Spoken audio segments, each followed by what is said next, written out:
PS story teller कथांचे अनोखे विश्व या चॅनलमध्ये आपणा सर्वांचे सहर्ष स्वागत आहे. या चॅनलवर प्रसारित केलेल्या सर्व कथा कॉपीराइट ॲक्टमध्ये समाविष्ट आहेत. कृपया कोणीही कॉपी करू नये. चला तर करूया कथेला सुरुवात. एकदाच माफ करशील का? भाग 3. बरोबर 40 मिनिटांनी श्रीरामपूरमध्ये यशच्या मर्सिडीजने प्रवेश केला.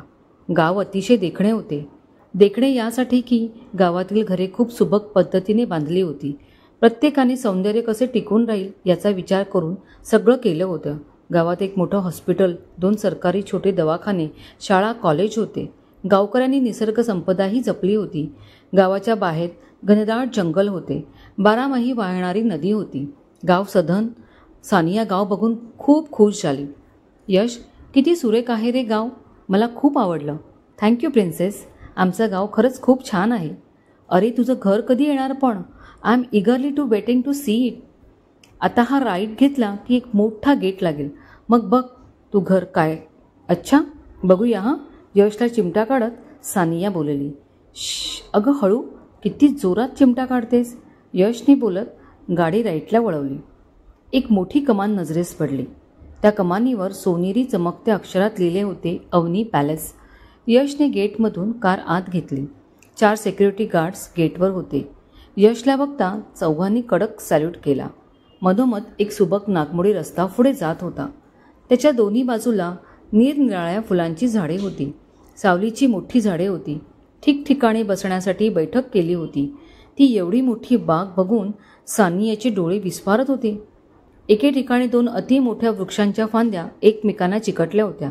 त्यामुळे लांबून पुढचं काहीच लगेच दिसत नव्हतं. गाडी थोडी पुढे गेल्यावर ती विशाल वास्तू नजरेस पडली. पांढरा शुभ्र रंगाने न्याहाळलेला तो खरंच राजवाडा होता, अवनी पॅलेस. सानिया आयुष्यात प्रथम इतकं मोठं घर बघत होती. आपण स्वप्नात तर नाही ना, याची स्वतःला चिमटा घेऊन खात्री करून घेतली. काय मग, आवडलं का आमचं छोटं घर? यश तिच्याकडे पाहत बोलला. अरे, हे घर हा खरंच एक पॅलेस आहे. Royal, lavish, luxury. सानिया हरकून जात बोलली. पॅलेसच्या पोर्चमध्ये गाडी थांबली. लगेच पांढऱ्या शुभ्र गणवेशातले 2 नोकर धावत आले. त्यांनी गाडीचे दार उघडले. यश आणि सानिया बाहेर आले. नोकरांनी डिकीतले सामान बाहेर काढले. एक जण कार पार्किंग लॉटमध्ये घेऊन गेला. कोणीतरी आत वर्दी दिली आणि यश, सोनिया दोघांनी एकत्र पाहिले. त्या प्रशस्त पॅलेसच्या दारात एक अतिशय सुंदर खानदानी तेज असलेली बाई उभी होती. यश धावत तिच्याकडे गेला, वाकून तिच्या पायांना स्पर्श केला आणि वर उठून तिच्याकडे बघून मधाळ हसला व आई म्हणून तिला प्रेमाने मिठी मारली. तिनेही त्याला मायेने जवळ घेतले व त्याच्या पाठीवरून हात फिरवू लागले. त्या स्त्रीचे लक्ष समोर उभ्या असलेल्या सानियाकडे गेले. सानिया सुंदर होती, पण तिने घातलेला ड्रेस तिच्या पसंतीस उतरला नाही. त्याला एका बाजूने कट होता. तिने यशला बाजूला केले. यशकडे पाहत ही कोण असा प्रश्न केला. आई, ही सानिया गुप्ता. आपल्या कंपनीत डायरेक्टर पदावर आहे. इथे किती दिवस राहावं लागेल माहीत नाही, म्हणून कामाचा काही खोळंबा होऊ नये यासाठी तिला बरोबर आणले. ती फायनान्सचं बघते. बरं, पण हे गाव आहे. इथे असे कपडे नाही चालत. तुझे बाबाही कारखान्यात गेलेत. आल्यावर असे काही दिसता नाही. सानिया, इकडे ये, आई बोलली. सानिया पुढे आली. तिने नमस्कारासाठी हात जोडले. सानिया, तुझं श्रीरामपूर आणि आमच्या पॅलेसमध्ये स्वागत आहे.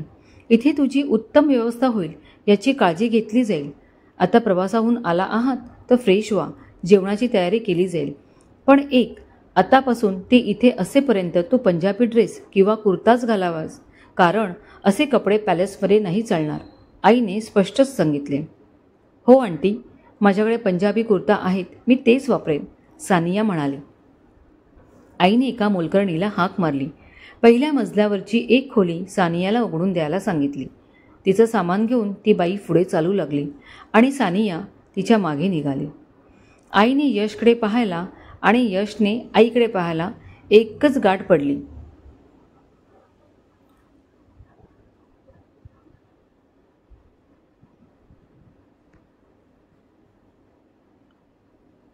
काय झाले आई? यशने विचारले. यश, तू तुझ्या घरी आला आहेस, पण आम्हाला न विचारता परस्पर सानियाला का घेऊन आलास? पर्सनल आणि ऑफिशियल यात काही फरक आहे की नाही? आईच्या शब्दात स्पष्ट नाराजी दिसत होती. आई, खरंच विश्वास ठेव ग. अगं, ती एवढ्या मोठ्या बिझनेसचा फायनान्स बघते. माझ्या मागळे सगळं व्यवस्थित आहे की नाही कसं समजेल? सगळे निर्णय माझ्या संमतीशिवाय घेतले जात नाहीत. मग इथे सारखं सारखं डिस्टर्ब करण्यापेक्षा तिलाच इथे आणलं. आई, बघ तुला पटतंय का की तिला सांगू परत जायला? यश आईच्या खांद्यावर हात ठेवत बोलला. नको, आता आली एक तर राहू दे आणि तुझ्याबरोबर सेफ घेऊन जा. दिवाणांकडे येणारा निराश होता नये. बरं जा, तू फ्रेश होऊन ये. बाबाही येतील इतक्यात, तेव्हा आपण सगळे एकत्र जेवूया. ओके, आलो मी. नोकराने यशची बॅग घेतली व त्याच्या रूमकडे चालायला लागला. अवनी दिवाण म्हणजेच यशची आई एक अतिशय हुशार गृहिणी. मनोहर दिवाण यशचे वडील. अवनीला त्यांनी कधीच या पॅलेसची शोभेची बाहुली बनवली नाही. घरात आहे म्हणून स्वतःचे निर्णयही लादले नाहीत. उलट पूर्ण स्वातंत्र्य देऊन तिला नेहमी अग्रस्थान दिले. अवनीनेही तिची जबाबदारी योग्य पद्धतीने हाताळली. यशचे शिक्षण, त्याचे संस्कार उत्तम होईल याकडे विशेष लक्ष पुरवले. घरातला सारा कारभार तिच्या हातात होता व आर्थिक कारभारामध्ये ती बरोबरीची भागीदारी होती. यशला योग्य मुलगी भेटली की व्यवसायात तिची मदत होईल न होईल, पण ती एक चांगली सहचरणी, चांगली सून व आदर्श आई असावी अशी तिची इच्छा होती. तिच्या नात्यातली अनघा मेहेंदळे या सुंदर सालस मुलीला तिने हेरून ठेवले होते. BSc शिकली होती ती. घरचे सगळे छान होते. त्यांच्या एवढे श्रीमंत मुळीच नव्हते, पण सदन होते. आई, वडील, छोटा भाऊ आणि अनघा असं चौकोनी कुटुंब होते. अवनी आणि यशच्या बाबांनी अनघाला सून म्हणून पसंत केले होते. आता यशचा होकार आला की लगेच लग्नाची बोलणी होणार होती. त्यासाठीच उद्या अनघा आणि तिचे घरचे अवनी पॅलेसमध्ये येणार होते. मनोहर दिवाण आले तेव्हा खालच्या प्रशस्त हॉलमध्ये अवनी, यश आणि सानिया बोलत बसले होते. सानियाने कुर्ता पायजमा घातला होता. यशचे एवढे प्रचंड वैभव ती डोळ्यात साठवत होती. या साऱ्या ऐश्वर्याचा तो एकुलता एक वारस आणि त्याची होणारी बायको. सानिया तिच्या भूतकाळातील कटू आठवणी विसरू शकत नव्हती. यशच्या आणि तिच्या नात्याला योग्य न्याय देईल याचीही तिला गॅरंटी वाटत नव्हती. ठीक आहे, बघू पुढचे. तुर्तास गप्प राहून बघायचे, तिने मनात विचार केला. नोकरांनी जेवण वाढले आहे याची वर्दी दिली. यशचे बाबा फ्रेश होऊन आले. यशने त्यांना उठून नमस्कार केला व मिठी मारली. वाह राजे, आलात तुम्ही. आम्हाला वाटत होते येतोस की नाही, की कामाचं कारण देऊन वेळ मारून नेशील. बाबा त्याच्या पाठीवर थाप मारत हसत बोलले. बाबा, आईने एकही दिवस ठेवला नव्हता. इथे ये म्हणून रोजच तिचा फोन येत होता. नाही म्हणून चालणार नव्हते. यशही हसत बोलला. बाबा, तुम्हाला ओळख करून देतो हां. ही सानिया गुप्ता, कंपनीची फायनान्स हेड आहे. आणि असू दे, मला आईने सांगितले फोनवर. आली आहे तर आपला पाहुणचार घेऊ दे, मग एकत्रच परत जा, बाबा म्हणाले. Sania, welcome to Avani palace, Manohar बोलले. थँक्यू सर, सानिया बोलली. चला जेवायला बसूया, आईने सगळ्यांना आवाज दिला. तसे सगळे डायनिंग टेबलपाशी जमले. 20 माणसे बसू शकतील एवढे मोठे डायनिंग टेबल सानिया पहिल्यांदाच बघत होती. उंची, क्रॉकरी, कटलरी एका 5 स्टार हॉटेलपेक्षा काही कमी नव्हती. खूप सारे पदार्थ बनवले होते. बहुतेक ते यशच्या आवडीचे असतील. 3 नोकर त्यांना काय हवं नको बघायला जातीने उभे होते. खरंच मी चूक करते का यशला नकार देऊन? सानियाच्या मनात अचानक एक विचार चमकून गेला. हसत खेळत जेवण आटोपले आणि अवनी बोलली. बरं का यश, उद्या 11, 11:30च्या सुमारास मेहेंदळे फॅमिली येत आहे, तेव्हा तयार राहा. आमची तुझ्यावर काही जबरदस्ती नाही, पण मुली बघणं तर चालू करायला हवे ना. मुलगी पसंत पडली की पुढची कामं लवकर होतील. अवनीला पूर्ण खात्री होती अनघाला बघितल्यावर यश तिला नाही म्हणू शकतच नव्हता. आईने हा विषय काढल्यावर यश आणि सानियाने चोरून एकमेकांकडे पाहिलं. इथेच क्रमश होत आहे. सदर कथा पूर्णपणे काल्पनिक आहे.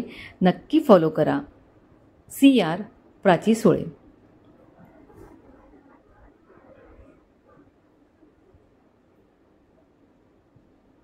Thank you for watching. Like and comment, and please do subscribe.